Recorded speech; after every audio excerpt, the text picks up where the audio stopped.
자, 오늘 말씀 전도서 말씀이네요. 전도서 10장 8절 말씀을 본문으로 나누도록 하겠습니다. 말씀 찾아서 우리 함께 봉독하겠습니다. 전도서 10장 8절 말씀입니다. 같이 봉독합니다. 함정을 파는 자는 거기에 빠질 것이요 담을 허는 자에겐 뱀에게 물리리라. 아멘. 자, 우리가 계속해서 7극이라는 제목의 책을 제가 읽으면서 그 가운데서 묵상할 만한 내용들 같이 나누고 있고요. 7극이라는 말은 7가지 주제를 다루고 있는 것인데 7가지 죄의 씨앗들이다 라고 말하는 7죄의 종, 카톨릭의 개념이고 용어긴 하지만 성경 말씀과 신앙의 묵상을 통해서 이야기하는 내용이기에 우리가 그것을 소재로 묵상하는 것은 유익하다고 생각해서 나누고 있습니다. 제일 처음에 교만에 대해서 나누었었죠. 그리고 지금은 질투에 대해서 2주째 나누고 있어요. 오늘 말씀의 제목은 질투의 부작용이라고 적어봤어요. 질투가 생기면 안 좋은 부작용, 사이드 이펙트가 나타난다. 그게 뭘까? 같이 한번 생각해 보겠습니다. 책을 읽으면서 재밌는 이야기가 나와서 그걸 좀 소개하고 싶었습니다. 그리고 이 이야기에 이어서 오늘 본문으로 읽은 성경 말씀을 소개하고 있었고요. 자, 이야기를 제가 요약해서 말씀드리면요. 어떤 어진 신하에 대한 이야기입니다. 어질다는 건 현명하고 선하고 뭐 좋다는 얘기죠. 어진 신하가 있었습니다. 왕의 신하였어요. 임금과 나라에 충성을 하다가 나이가 들고 하면서 고위 관직에 올라갔겠죠. 임금의 총애를 받게 됐습니다. 그런데 늘 그렇듯이 그를 시샘하는 사람들이 있었습니다. 시샘한다는 말이 뭐예요? 오늘 우리가 나눌 질투, 시기 같은 말이죠. 다른 신하들이 있었어요. 저 사람 없으면 우리가 더 많은 권력을 가질 수 있을 텐데 우리 마음대로 정책을 움직여서 많은 것들을 누릴 수 있을 텐데 이런 생각을 했던 것 같죠. 그 사람들이 임금에게 그 어진 신하를 모함해서 말합니다. 저 사람이 어떤 마음을 가졌는지 확인해 봐야 됩니다. 임금님도 저 사람을 이렇게 총애하시고 백성들도 그의 이름을 아주 좋게 얘기를 하니 이 사람이 안 좋은 마음을 먹고 임금님의 자리를 노릴 수도 있지 않습니까? 확인해 보시기 바랍니다. 이렇게 얘기를 하고 뭐라고 얘기하냐면 임금님께서 그 신하에게 단둘이 만나서 내가 왕좌를 버리고 임금의 자리를 버리고 돌을 닦으러 산으로 들어가겠다라고 얘기를 해보십시오. 예. 그러면 그 신하가 뭐라고 하는지 들어봤을 때 그 신하의 마음을 알 수 있을 겁니다. 그리고 답까지 제시해 주죠. 만약에 그 신하가 임금님이 산으로 들어가겠다라고 얘기했을 때 기뻐하면서 찬성을 한다면 임금님이 안 계신 자리를 차지하려는 그런 마음을 갖고 있는 것이고 임금님이 그렇게 말씀하셨을 때 반대한다면 충심을 갖고 있는 것이겠지요 라고 말했어요. 말은 맞는 말 같아요. 그죠? 내용상 납득이 가는 내용이에요. 그래서 왕도 그 얘기를 듣고 그 어진 신하를 시험해 보기로 했습니다. 사실 시험이라고 했지만 시험이라기보다는 그를 믿었기에 확인하고 싶었던 마음이 있었던 것 같아요. 자, 임금님이 그 어진 신하를 불러놓고 묻습니다. 내가 당신하고만 의논을 하는데 내 마음에 이제 임금의 자리를 내려놓고 산에 들어가서 돌을 닦고 싶은 마음이 있다 라고 얘기하니 그 어진 신하가 뭐라고 했을까요? 기뻐하면서 임금님 잘 생각하셨습니다. 이 왕의 자리를 감당하는 것이 너무 지치고 힘들고 괴로운데 임금님 돌을 깨치시고 진리를 구하시면 참 좋을 것 같습니다 라고 기뻐하면서 찬성을 표현한 거예요. 자, 그럼 얘기가 어떻게 되는 거죠? 모함한 신하들의 얘기에 따르면 이 어진 신하라고 생각했던 사람은 어진 신하가 아니라 임금님의 뒤에서 임금의 자리를 노리는 마음을 가진 사람이라는 결론이 지금 나오고 있는 거죠. 임금님이 그렇게까지 생각하지는 않았지만 얼굴빛이 변합니다. 자리를 물러나서 여진 신하가 임금님과 대화를 하는데 그런 얘기를 한 것도 이상하고 내가 찬송을 하고 기뻐했을 때 임금님의 반응도 좀 이상했다. 계속해서 그걸 생각하죠. 그러다가 알게 됩니다. 나를 모함하는 사람들이 이 얘기를 임금님에게 물어보라고 했을 것이고 내가 그렇게 대답했을 때는 왕의 자리를 노리는구나 이렇게 생각하게 얘기했구나. 이제 큰일이 난 거죠. 자기는 영모죄로 이제 죽게 될 수도 있는 그런 상황인 거예요. 고민에 빠졌습니다. 고민하면서 얼굴에 근심이 가득하니까 친구가 묻습니다. 자네 무슨 일이 있어서 이렇게 고민을 하는가? 그 사람이 대답합니다. 내용들을 쭉 얘기해 줬어요. 그런 문제라면 내가 해결해 주겠네. 자, 해결책을 주는데 이렇게 말합니다. 이제 당장 내일 재산을 다 팔고 옷도 아주 좋은 옷 벗어버리고 허름한 옷으로 갈아입고 그리고 임금님께 나가게. 그래서 임금님이 어떻게 된 일이라고 물으면 임금님께서 진리를 찾아 돌을 닦으러 떠나신다니 제가 기쁘고 저도 임금님의 뒤를 따르기로 생각하고 전 재산을 다 팔고 옷도 이렇게 입고 임금님을 따르기 위해서 준비했습니다. 라고 말했다는 거죠. 어떻게 됐어요? 그러면 함정에 빠져서 이 죽을 위기에 처했던 사람이 전화위복의 상황이 뒤집어져서 임금님은 그 신하를 더 믿게 되었고요.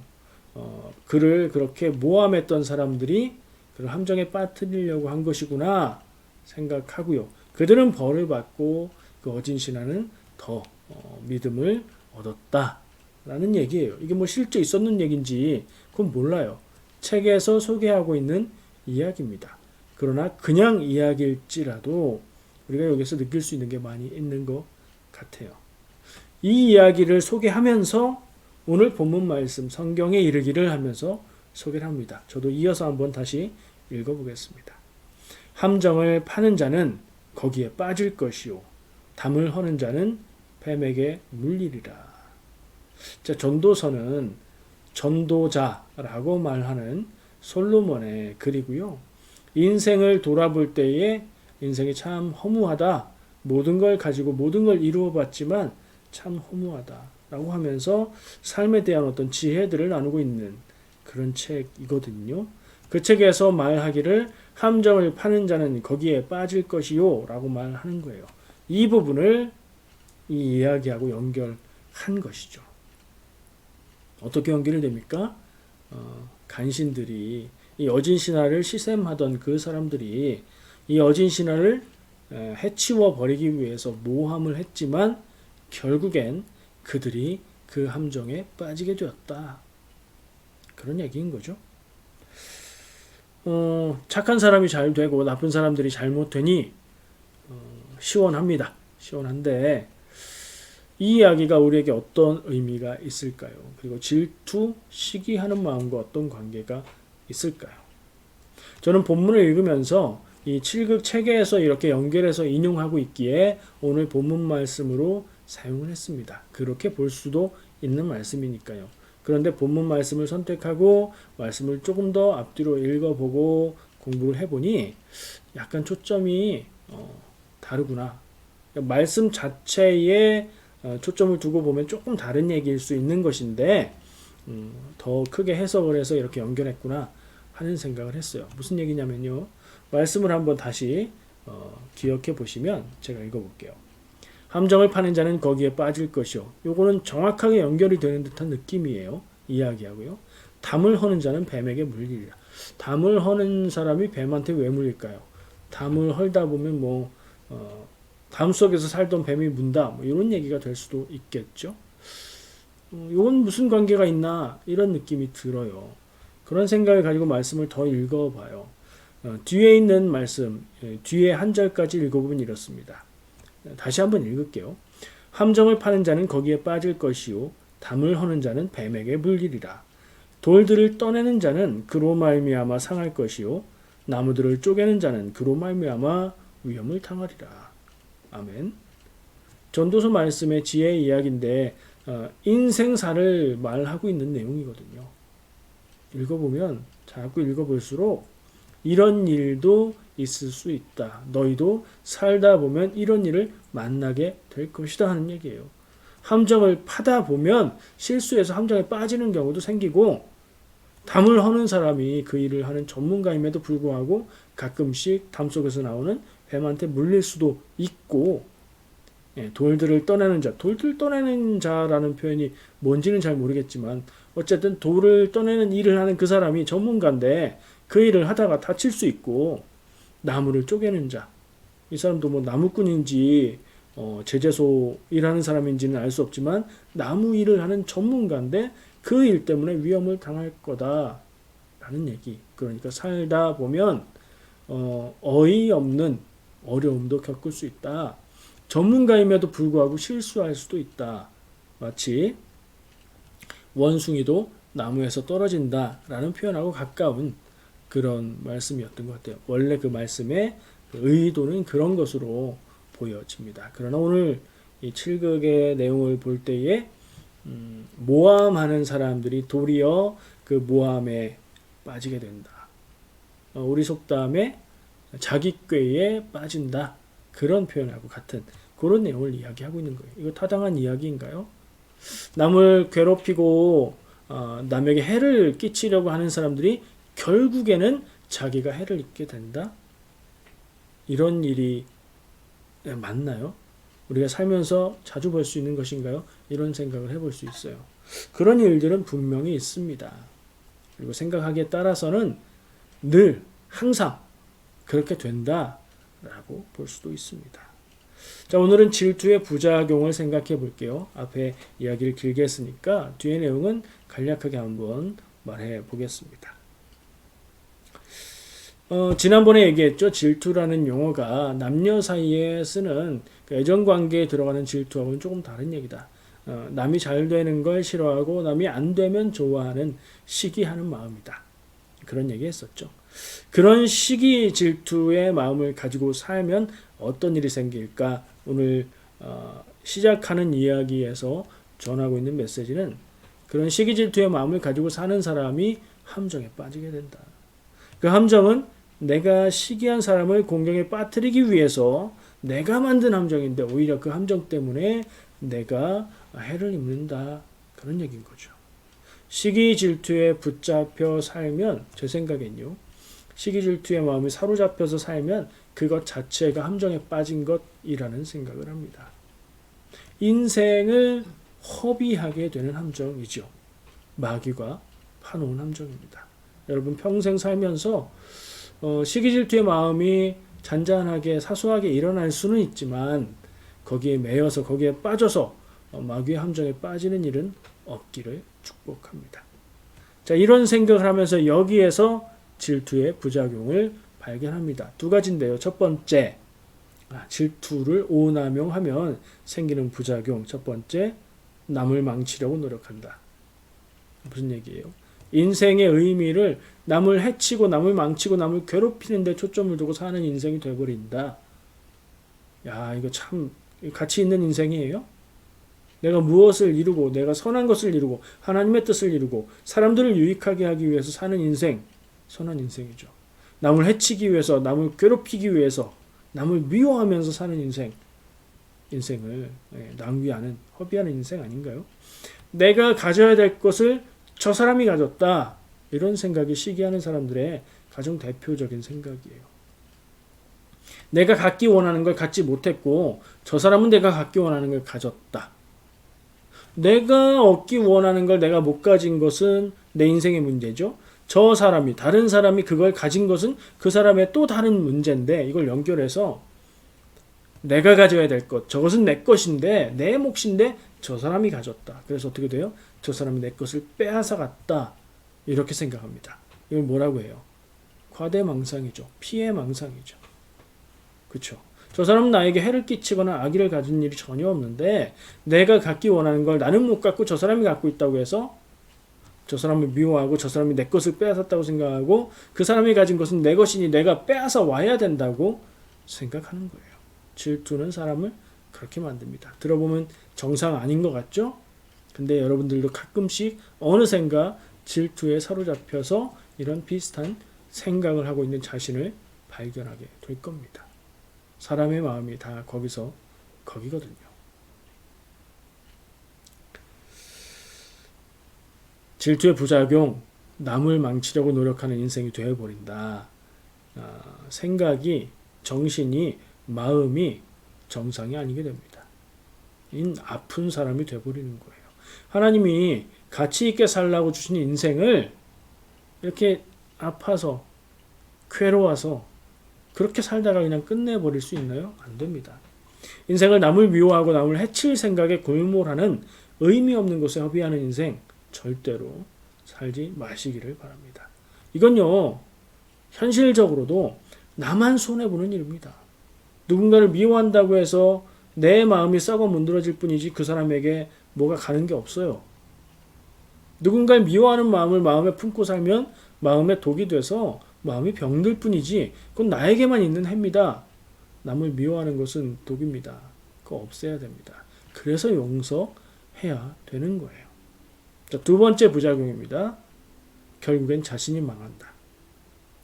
이 시기와 질투로 일어난 마음들, 생각들을 꼭 끌어안고 거기에 집착하고 거기에 붙들려서 시기와 질투의 노예가 되어서 살아가다 보면 결국에 망하죠. 그렇게 사는 인생 자체가 망한 인생이죠. 그죠? 영화나 TV나 드라마나 뭘 봐도 악당은 망하게 돼 있잖아요. 현실에서도 그래요. 나쁜 것만 생각하고 나쁜 짓만 하는데 그 인생이 잘 될 리가 있습니까? 잘 돼서 성공해도 악당이 되는 것이고, 그죠? 성공 못하면 성공하지도 못한 나쁜 인생이 되고 끝나는 거 아닙니까? 질투의 부작용, 결국엔 자신이 망한다. 자, 어떻게 해야 될까요? 우리 마음에 사소하거나 어떤 작은 시기와 질투의 마음이 생겨날 때 우리는 어떻게 해야 될까요? 사람이라면 시기 질투의 마음이 생기는 것은 자연스러워요. 바닷물에 돌을 던지면 물결이 일어나듯이 자연스러운 현상이에요. 근데 그걸 그대로 방치하고 놔두고 키우면 인생을 망치게 됩니다. 잘 생각해야 되는 부분인 것 같아요. 저는 이게 참 잡초 같다 이런 생각을 합니다. 한국의 속담에서는 잡초라고 얘기하면 뭐 강인한 생명력 이런 걸 말하는 긍정적인 이미지지만 제가 말하는 잡초는 집 앞에 잔디밭에 있는 잡초 얘기하는 거예요. 잔디밭에 있는 잡초 같다. 왜요? 아, 싫어요. 그죠? 싫어요. 괴롭습니다. 보면 뭐 화가 막 나요. 뽑았는데 또 나고 막 그렇죠? 자, 왜 그 얘기를 하냐면 우리는 깨끗한 잔디밭을 원합니다. 잔디만 나 있고 잔디가 건강하고 윤기가 흐르며 예쁘게 깎아져 있는 골프장 같은 잔디밭을 원하죠. 그러나 그 잔디밭은 저절로 그렇게 되지 않아요. 많은 노력을 해야 됩니다. 잡초가 나면 뽑아주고 비료도 주고 물도 잘 주고 정기적으로 깎아주고 그래야 그렇게 예쁜 잔디가 유지가 되는 거예요. 근데 잡초는요, 우리가 잡초를 키울 생각 없죠. 잡초를 잘 키우기 위해서 잡초가 나면 소중하게 다뤄주고 주변에 잔디를 뽑아주고 비료 주고 물 주고 그러지 않죠. 근데 그러지 않아도 잡초는 잔디보다 훨씬 잘 자랍니다. 잔디가 먹어야 될 물과 양분을 다 빨아들입니다. 그냥 놔두면 방치하면 잡초가 나게 되고요. 한 개, 두 개 조금씩 나는 것 같던 잡초가 크고 씨를 뿌리고 더 많아지지요. 네. 생활에 딱 와닿는 비유 아닌가요? 우리 집의 잔디밭을 봐도 느낄 수 있는 거고요. 잔디 관리를 잘하는 옆집을 봐도 느낄 수 있는 거고요. 잔디를 정말 관리하지 않아서 정글이 되어 있고 온갖 생명체들이 자라나고 있는 저 앞집 잔디를 봐도 우리가 느낄 수 있는 거예요. 질투, 시기의 마음은 사람에게 자연스럽습니다. 놔두면 생겨요. 근데 그냥 놔두면 자라납니다. 잡초처럼요. 자, 잔디밭에 민들레가 하나 딱 튀어나왔어요. 어떻게 해야 될까요? 뽑아야 됩니다. 약을 뿌리든가 직접 뽑든가 해야 돼요. 어떻게 해요? 뿌리까지 뽑아야 됩니다. 위에 잎만 자르면요, 또 금방 새 잎이 나옵니다. 우리 마음에 시기 질투가 생겼다. 어떻게 해야 될까요? 뽑아야 됩니다. 뿌리까지 뽑아야 됩니다. 시기 질투를 하게 만드는 그런 생각 있죠? 그 생각 자체를 바꿔야 됩니다. 다시 생각해야 돼요. 시기 질투의 마음이 자연스럽게 일어나요? 내가 느꼈어요. 이건 시기 질투의 마음인데 왜 이런 생각을 했을까? 생각해 보니까 내가 부럽거나 시샘하는 마음이 나서 잘못된 생각을 한 거예요. 생각을 바꿔야 됩니다. 내가 가져야 할 좋은 것을 나는 갖지 못하고 저 사람이 가졌어. 내 것을 빼앗은 거야. 말도 안 되는 생각이죠. 근데 그렇게 자꾸 생각하면 믿음이, 신념이 생겨요. 하나님이나 잘 믿지. 그런 신념을 갖게 돼요. 안 됩니다. 여러분 인생을 망친다니까요. 저 사람보다는 내가 더 나은데 그 하나님 앞에서는 하나도 소용없는 거예요. 누구보다 좀 낫고 덜하고 하나도 소용없어요. 그냥 하나님 앞에 나예요. 그렇게 생각해야 되는데 그래도 내가 부족하고 연약하지만 저 사람보다는 낫지 않나? 그런데 저 사람이 저렇게 복을 받네? 이런 바보 같은 생각. 내가 더 기도 잘하고 내가 더 교회 더 오래 다녔고 내가 더 믿음이 좋은데 그건 하나님이 판단하실 거고요. 우리는 겸손하게 하나님 앞에 서 있기만 하면 되는 거죠. 내가 더, 저 사람보다는 내가 더. 이런 어리석은 생각은 영혼을 병들게 하고 정신을 어지럽히고 나를 망하게 만듭니다. 질투의 부작용이 결론은 인생을 망하게 하는 거예요. 잔디밭에 나온 잡초를 놔두면 잔디는 죽어가고 잡초가 무성해집니다. 그냥 놔두면요. 누구도 잡초가 자라서 잔디를 죽게 만들고 잡초가 무성한 밭이 되기를 바라지 않죠. 그런데 그냥 놔두면 그렇게 돼요. 어떻게 해야 돼요? 관리해야 돼요. 노력을 들여야 돼요. 뽑아주고 치워주고 잔디를 잘 자라게 만드는 노력을 해야 그게 되는 거예요. 잔디가 망가지는 것을 바라보면서 저러면 안 되는데 한다고 잔디밭이 깨끗해지지 않아요. 내 마음속에 일어나는 시기와 질투, 부정적인 마음들을 보면서 이거 안 좋은 것 같아 라고까지만 생각한다고 해서 바뀌지 않아요. 뽑아야 됩니다. 관리해야 됩니다. 그렇죠? 생각을 바꿔야 됩니다. 기도해야 됩니다. 심각하게 받아들이고 생각해야 될 일입니다. 마음의 시기와 질투가 일어날 때 그 마음이 나를 사로잡아서 망하게 만들기를 바라는 사람은 없을 겁니다. 하지만 그 어리석은 마음과 생각을 그냥 놔두면 잡초를 보기만 하고 저거 뽑아야 되는데 하다가 그냥 놔두면 되는 일처럼 인생을 망치는 일이 되어버립니다. 죄를 짓게 만드는 씨앗이 되고 무성하게 자라날 겁니다. 내 마음의 모든 것들, 내 생각의 모든 것들을 사로잡아 삼켜서 내 인생을 망가뜨릴 겁니다.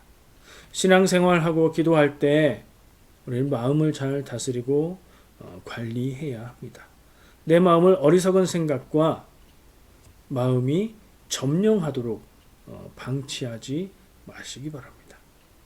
하나님 앞에 기도하며 마음을 가꾸시고요. 성경 말씀에 거울로 비추어 보며 마음을 다스리기 바랍니다. 아까 말했죠. 시기와 질투의 마음이 생길 수는 있어요. 생기면 뽑아내시기 바랍니다. 절대로 그 마음이 내 인생과 생각과 마음을 점령하도록 방치하는 그런 일이 없기를 축복합니다. 매일매일 그렇게 살아가시기를 축복합니다. 기도하겠습니다.